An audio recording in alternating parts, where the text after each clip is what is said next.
নমস্কার, ঈশান বাংলা খবরে আমি সুইটি আপনাদের স্বাগত জানাচ্ছি। প্রথমে সংবাদ শিরোনাম।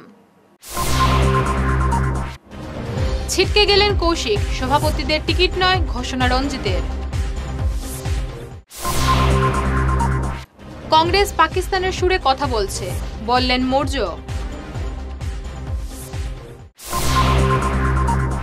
বরাক সেতুর উদ্বোধন পিছিয়ে 2 মার্চ, আসছেন সর্বা হিমন্ত।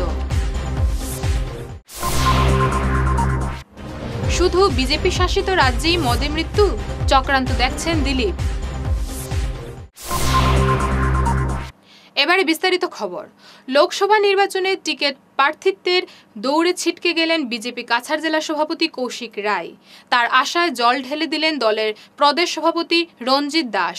শনিবার পুলিশ প্যারেড গ্রাউন্ডে শক্তি কেন্দ্রের কার্যকর্তা সম্মেলনে প্রদেশ সভাপতি সাফ জানিয়ে দিলেন, কোনো জেলা সভাপতি লোকসভা নির্বাচনে প্রার্থী হতে পারবেন না, এমনকি তিনি নিজেও প্রার্থী হতে পারবেন না। আমি ডিসিশন একটা আপনাদেরকে জানাতে চাই, কোনো স্টেট প্রেসিডেন্ট, কোনো ডিস্ট্রিক্ট প্রেসিডেন্ট ক্যান্ডিডেট হতে পারবে না। এটা ভারতীয় জনতা পার্টির সিদ্ধান্ত।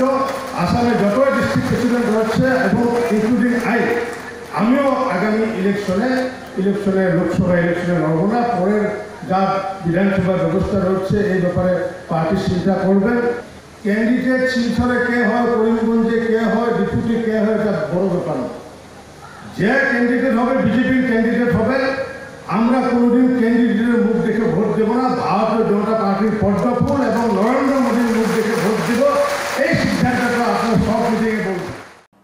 শনিবার শিলচর পুলিশ প্যারেড গ্রাউন্ডে শিলচর করিমগঞ্জ ডিফু লোকসভা কেন্দ্রে শক্তি কেন্দ্রের কর্মকর্তাদের বিশাল সম্মেলন অনুষ্ঠিত হয়। এই সম্মেলনের মাধ্যমে উত্তরপ্রদেশের উপমুখ্যমন্ত্রী কেশব প্রসাদ মৌর্য ও প্রদেশ বিজেপি সভাপতি রঞ্জিত দাস নির্বাচনী রণডঙ্কা বাজিয়ে গেলেন।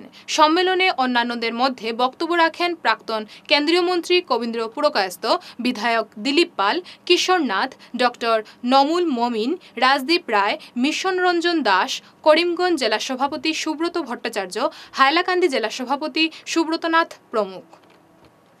কাশ্মীরের পুলওয়ামা কাণ্ড নিয়ে গোটা দেশ শোকস্তব্ধ, আর সেই সময় কংগ্রেস দল পাকিস্তানের হয়ে কথা বলছে। শনিবার শিলচরে বিজেপি শক্তি কেন্দ্রের কার্যকর্তা সম্মেলনে যোগ দিয়ে এভাবেই কংগ্রেস দলকে আক্রমণ করলেন উত্তরপ্রদেশের উপমুখ্যমন্ত্রী কেশব প্রসাদ মৌর্য। তিনি বলেন, পাকিস্তানের সঙ্গে যুদ্ধ হলে ওই দেশের পক্ষ নেবে কংগ্রেস, এটা নিশ্চিত। देश की सीमा की सुरक्षा को लेकर के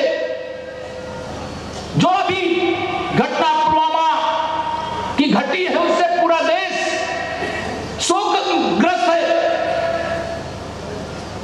लेकिन कांग्रेस पार्टी पाकिस्तान की भाषा बोल रही है।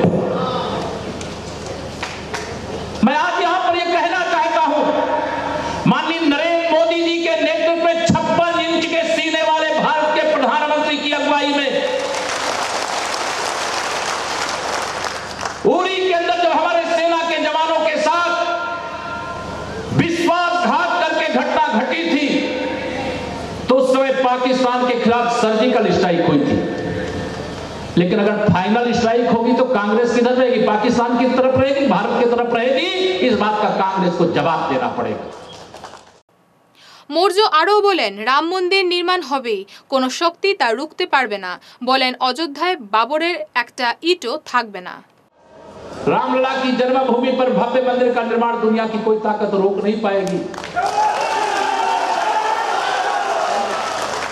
कांग्रेस वाले कहते हैं, भाजपा कहते मंदिर वही बनाएंगे, तारीख नहीं बताएंगे, लेकिन कांग्रेसियों जब सुप्रीम कोर्ट में सुनवाई होती है तो लोकसभा के चुनाव के बाद उसकी सुनवाई हो, ये कहने के लिए क्यों जाते हो? रामद्रोहियों, हम जानते हैं आप राम मंदिर के निर्माण के मार्ग की सबसे बड़ी बात है। राम जन्मभूमि पर मंदिर निर्माण हमारे लिए चुनाव का विषय नहीं है, ये हमारी आस्था का विषय, हमारी श्रद्धा का विषय है। और यूपी के डिप्टी सीएम के नाते आप सबको कह करके जा रहा हूं, वहां जब भी बनेगा भव्य रामलला का मंदिर बनेगा, वहां बाबर के नाम पर एक भी ईंट अब नहीं रखी जानी है, या आप विश्वास रख करके जाइए। মহাজোট নিয়ে বিরোধীদের আক্রমণ করেন উত্তরপ্রদেশের উপমুখ্যমন্ত্রী।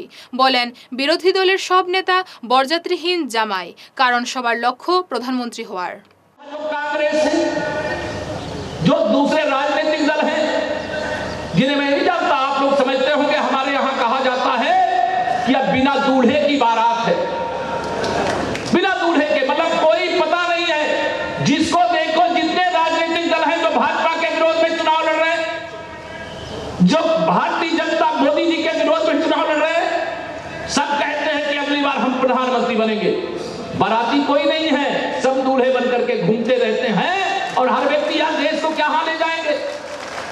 क्या देश की जनता ऐसे लोगों के हाथ में देश सौंप सकती है क्या? देश को मजबूत सरकार चाहिए कि मजबूर सरकार चाहिए। देश को 100 साल आगे ले जाने वाला प्रधानमंत्री चाहिए कि 100 साल पीछे ले जाने वाला प्रधानमंत्री चाहिए। সদরঘাটের নতুন বরাক সেতুর উদ্বোধন 25 ফেব্রুয়ারি হচ্ছে না। সেদিন অর্থ ও পূর্তমন্ত্রী হিমন্ত বিশ্ব শর্মা শিলচরে আসছেন না। আগামী 2 মার্চ শিলচরে বরাক সেতু উদ্বোধন করতে আসবেন মুখ্যমন্ত্রী সর্বানন্দ সোনোয়াল ও হিমন্ত বিশ্ব শর্মা। জরুরি সভা থাকায় 25 তারিখের শিলান্যাসের তারিখ পিছিয়ে দেওয়া হয়েছে। পূর্ত বিভাগ সূত্রে এক খবর জানানো হয়েছে। উত্তরপ্রদেশে বিষাক্ত মদ খেয়ে বহু লোকের মৃত্যু হয়েছিল কিছুদিন আগে, আর এখন অসমেও বিষাক্ত মদ খেয়ে মারা গেছেন 70 জন।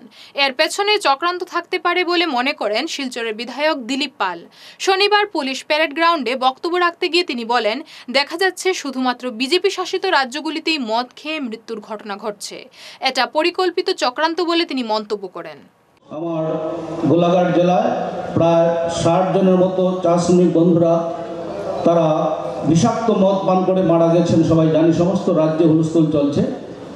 ঠিক তেমনি কিছুদিন আগে উত্তরপ্রদেশের অনেক ঘটনা ঘটেছিল, আপনারা জানেন। লক্ষ্য করবেন, উত্তরপ্রদেশ বিজেপি শাসিত রাজ্য, আসাম বিজেপি শাসিত রাজ্য। আপনি জানেন না তারপর কি হবে, কোন রাজ্য হবে, কেন এখানে ঘটছে, কেন দুটো বিজেপি শাসিত রাজ্য এগুলি ঘটছে। আমাদের শত্রুরা কিন্তু বিপজ্জনক, তারা নানাভাবে বিশৃঙ্খলা সৃষ্টির চেষ্টা করতে পারে, আমাদের সতর্ক থাকতে হবে। এবারে নির্বাচন জ্ঞানী বনাম অজ্ঞানীর। রাহুল গান্ধী হলেন ধনী অজ্ঞানী আর নরেন্দ্র মোদী গরিব জ্ঞানী। শুক্রবার হাইলাকান্দিতে এই মন্তব্য করলেন প্রদেশ বিজেপি সভাপতি রঞ্জিত দাস। এদিন জেলা বিজেপি আয়োজিত প্রাক্তন সৈনিক সমারোহ অনুষ্ঠানে মুখ্য অতিথি হিসেবে উপস্থিত ছিলেন রঞ্জিত দাস। অনুষ্ঠানে 220 জন অবসরপ্রাপ্ত সেনাকে সংবর্ধনা প্রদান করা হয়। রাহুল গান্ধী আহিব খানাপাৰাত। সেইবিলাক Rahul Gandhi nonsense, the great he is the. কাৰণ কিয়, মই কোৱা কথা নহয়, তেওঁ নিজে কৈছে। কাৰণ এজন দেশৰ প্ৰধানমন্ত্ৰীয়ে যেতিয়া এটা অৰ্ডাৰ এটা ওলাইছিলে, সেই অৰ্ডাৰটো ওলোৱাৰ পিছত তেওঁ কি কৰিছিলে, দেশৰ প্ৰধানমন্ত্ৰীৰ অৰ্ডাৰ এটা এনেকুৱাকৈ ফালি পেলাই হোৱাট ননচেন্স বুলি কৈ পেলাই ফালি পেলাইছিলে। প্ৰধানমন্ত্ৰী এজনৰ কাগজ ফালিছিল, হোৱাট ননচেন্স দিছ বুলি। গতিকে সেই মানুহজনৰ জ্ঞানী। এইবাৰ নিৰ্বাচনটো হ'ব জ্ঞানী আৰু অজ্ঞানীৰ মাজত যুঁজ হ'ব। জ্ঞানী হৈছে নৰেন্দ্ৰ মোদী ডাঙৰীয়া, অজ্ঞানী হৈছে ৰাহুল গান্ধী। গতিকে জ্ঞানী হৈছে দৰিদ্ৰৰ সন্তান, দুখীয়াৰ সন্তান নৰেন্দ্ৰ মোদী, আৰু ধনীৰ সন্তান হৈছে ৰাহুল গান্ধী। গতিকে এইবাৰ দুটা ইছ্যু লৈ পেলাই নিৰ্বাচন হ'ব। এটা হৈছে দুখীয়া আৰু জ্ঞানী, এটা হৈছে ধনী আৰু অজ্ঞানী। আৰু ৰাহুল গান্ধী এটা অজ্ঞানী, তেওঁ নিজে প্ৰমাণ কৰি দিছে। প্ৰধানমন্ত্ৰীৰ এখন সেয়া তেওঁ নিজৰ দলৰ তেওঁ ফালি দি পেলাই হোৱাট ননচেন্স বুলি কৈ পেলাই সেই কৰিছে। গতিকে সেইজন অজ্ঞানী মানুহ, সেইজন ননচেন্সৰ মানুহৰ কথাত মানুহে ভোট দিব নেকি? আমাৰ সেইটো দেশপ্ৰেমৰ কথাটো আমাৰ কাৰণে তেওঁলোকে কোৱাৰ প্ৰয়োজন নাই। কাৰণ কিয়, তেওঁলোকৰ যিটো ক্ষমতা আছে, প্ৰতিখন মিটিঙৰ আগত তেওঁলোকে বন্দে মাতৰম গান গাই পেলাই, গীত গাই পেলাই তেওঁলোকে মিটিং কৰকচোন। তেওঁলোকৰ যিটো কংগ্ৰেছৰ যিটো ক্ষমতা আছে, যদি তেওঁলোকে ৰাহুল গান্ধীৰ সন্মুখত ভাৰত মাতা কি জয়, বন্দে মাতৰম দিয়কচোন। চিদ্ধে গভৰ্ণমেণ্টৰ যিটো ক্ষমতা আছে, যদি কংগ্ৰেছৰ কলিজাৰ দম নাই যে তেওঁলোকে সভাবিলাকত ভাৰত মাতৃৰ বন্দনা গাই পেলাই সভা কৰক। আমি প্ৰত্যাহ্বান জনাইছোঁ, তেওঁলোকে যদি প্ৰতিখন সভাত, যদি ভাৰতবৰ্ষৰ প্ৰতিখন সভাত যদি কংগ্ৰেছত আমি যেনেকুৱাকৈ ভাৰত মাতৃৰ ফটো লৈ পেলাই আমি যেনে মাতৃ বন্দনা কৰোঁ, তেওঁলোকে যদি সেইটো কৰে তেতিয়াতো সকলোৱে কংগ্ৰেছকে ভোট দিবগৈ। তেওঁলোকে সেইটো কৰক। তেওঁলোকৰ ক্ষমতা নাই, দেশপ্ৰেম নাই এই দলটো। দেশপ্ৰেম নাই, দেশ বিৰোধী বুলি মই কোৱা নাই, আপুনি ওলোটা কিয় কয়? দেশপ্ৰেম নাই তেওঁলোকৰ মাজত, পেট্ৰিয়টিজম নাই। সকলোৰে মাতৃ আছে, কিন্তু মাতৃপ্ৰেমটো বেলেগ কথা। মাতৃ নোহোৱা বুলি ক'ব নেকি?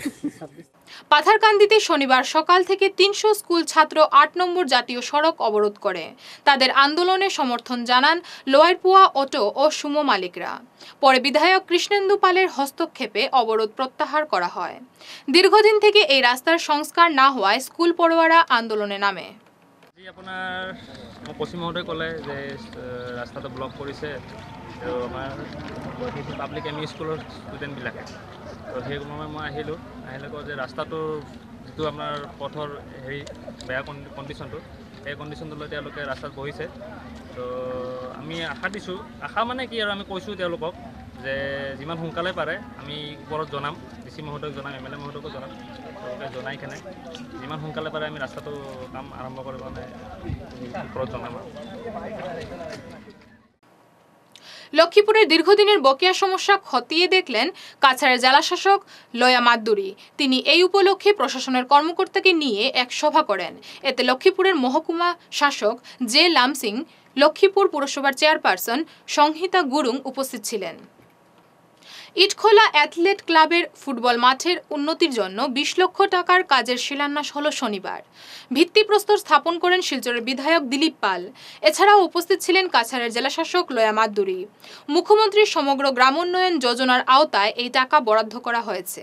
অসমে ৫০৬টি খেলার মাঠকে এই প্রকল্পের আওতায় আনা হয়েছে।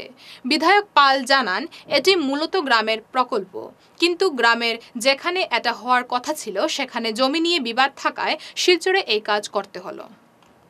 আপনারা লক্ষ্য করেছেন যে আমাদের সরকার আসার পর মাত্র 2 বছর 8 মাস হলো, দুর্দান্ত গতিতে আমরা এগিয়ে চলেছি সমস্ত বিষয়ে, সমস্ত মানে টোটাল ডেভেলপমেন্ট যাকে বলি আমরা, খেলাধুলা থেকে আরম্ভ করে কৃষি, শিক্ষা, স্বাস্থ্য সমস্ত বিষয়ে আমরা এগিয়ে চলেছি মানুষের জনগণের আশীর্বাদ দিয়ে। আর সমস্ত আজকে এই যে মুখ্যমন্ত্রী সমগ্র গ্রাম্য উন্নয়ন যোজনার অধীনে 506টি 506 খেলার মাঠের উন্নয়ন মানে কাজ চলছে। 20 লক্ষ টাকা করে প্রতিটি মানে জায়গাতে দেওয়া হবে। আর শুধু তাই নয়, আমাদের সিগনেচার প্রজেক্ট উত্তরণের মাধ্যমে 10 কোটি টাকা করে 30টি স্টেডিয়াম হবে। আমাদের শিলচরে একটি হচ্ছে, 10 কোটি 30টি জায়গা আসামে স্টেডিয়াম হবে 30টি সমষ্টিতে। অর্থাৎ আমরা খেলাধুলার জন্য উপরে খুব বেশি জোর দিয়েছি, সব কিছুর উপরে জোর দিয়েছি। আগে এটা নেগলেক্টেড ছিল, 15 বছর যাবৎ খেলার জগৎটা সরকারের মাথায় ছিল না। তারা অন্য সুতা, কম্বল, মশারি এগুলি নিয়ে তারা ব্যস্ত থাকতেন। আমরা ফুটবল নিয়ে ব্যস্ত থাকি, আমরা টেনিস নিয়ে ব্যস্ত থাকি, আমরা এই রানিং ট্র্যাক বানাবো, আমরা স্প্রিন্টার তৈরি করব, আমরা খেলোয়াড় তৈরি করবো, ওগুলি নিয়ে আমরা ব্যস্ত থাকি। আমরা সুতা, কম্বল, মশারি রাজনীতি আমরা করি না।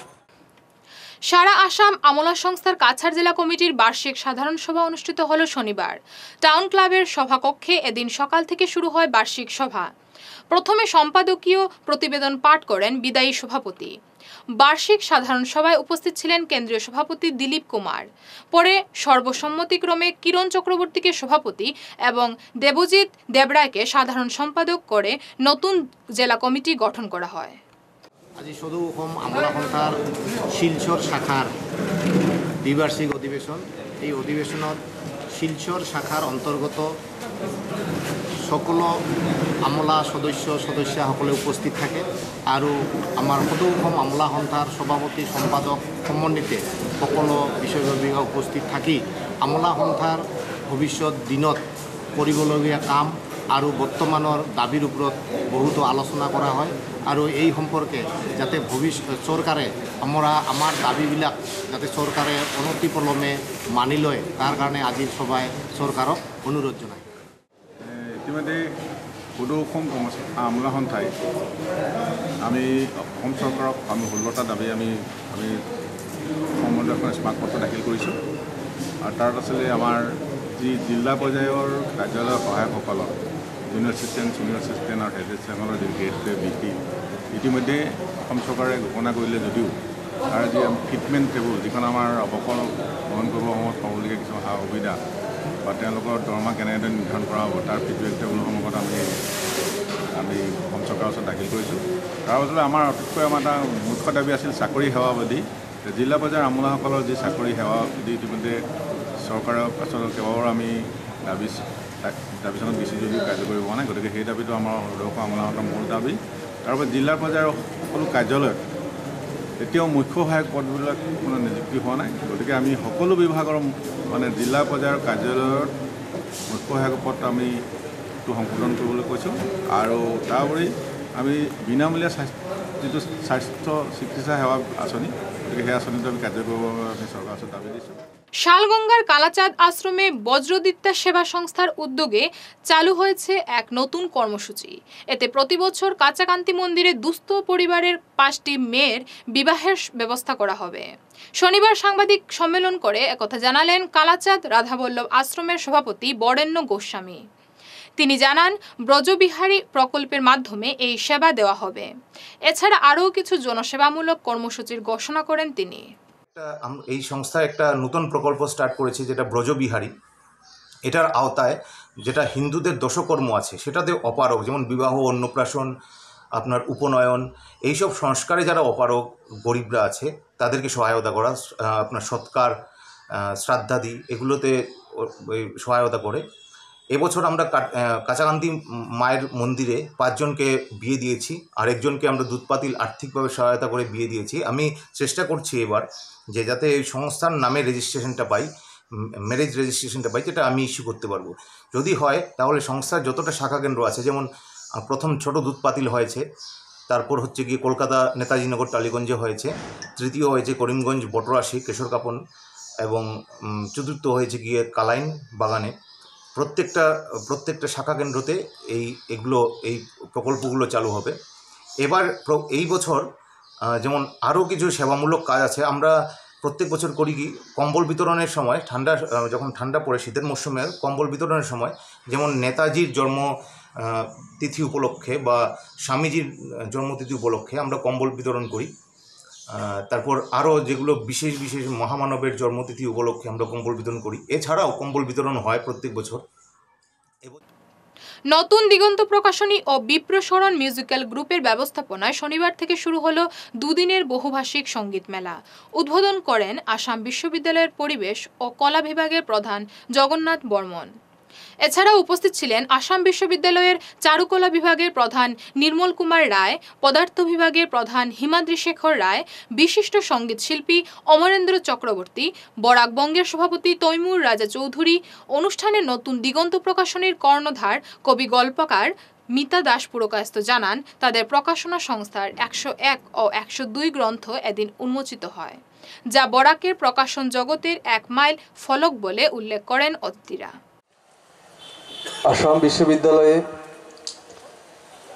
পারফর্মিং আর্টস বিভাগ 2017 সালে শুরু হয় এবং এখানে 4টি ডিসিপ্লিন, 4টি বিষয় অধ্যয়ন করা শেখানো হচ্ছে এবং বর্তমানে ওখানে বেশ সর্বমোট 16 জন ছাত্রছাত্রী রয়েছে।